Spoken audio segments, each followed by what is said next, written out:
নমস্কার বন্ধুরা, update and breaking news চ্যানেলে আপনাদের প্রত্যেককে স্বাগত জানাই। চন্দ্রবড়াকে কি করে ঝুলিতে পুড়তে হয় মমতা বন্দ্যোপাধ্যায় এবং অভিষেক বন্দ্যোপাধ্যায় জানেন, দাবি শওকত মোল্লার।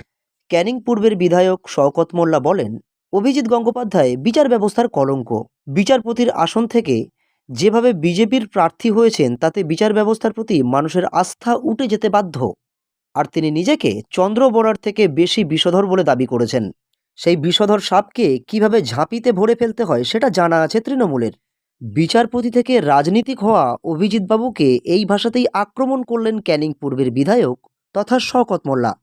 শওকত মোল্লা বলেন, উনি নিজেকে যতই বিষধর সাপ ভাবুন না কেন, মমতা বন্দ্যোপাধ্যায় এবং অভিষেক বন্দ্যোপাধ্যায় তার থেকে অনেক বড় ওঝা।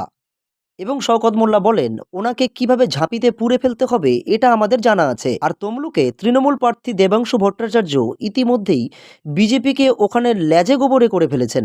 মঙ্গলবার জয়নগর লোকসভা কেন্দ্রের তৃণমূল প্রার্থী প্রতিমা মণ্ডলের সমর্থনে আয়োজিত নির্বাচন জনসভায় অনুষ্ঠিত হয় এবং এই জনসভা শেষে সাংবাদিকদের মুখোমুখি হয়ে এভাবেই কটাক্ষ করেছেন শওকত মোল্লা। এছাড়াও এদিন নওশাদকেও আরও একবার আক্রমণ করেন শওকত। বিজেপিকে পিছনের দরজা দিয়ে এ রাজ্যে ঢোকানোর পথ আইএসএফ মজবুত করেছে বলে মন্তব্য করেন তিনি। পাশাপাশি এদিনের মঞ্চ থেকে সিএ এবং এনআরসি নিয়ে আরও একবার কেন্দ্রের বিজেপি সরকারের বিরুদ্ধে তোপ দাগেন শওকত মোল্লা।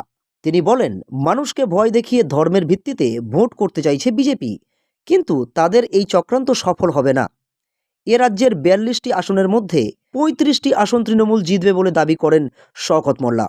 রাজ্যের মধ্যে ডায়মন্ড হারবারের পর দ্বিতীয় সর্বাধিক মার্জিনে জয়নগর লোকসভা কেন্দ্রের তৃণমূল প্রার্থী প্রতিমা মণ্ডল জয়লাভ করবে বলে আশাবাদী তৃণমূল নেতৃত্ব।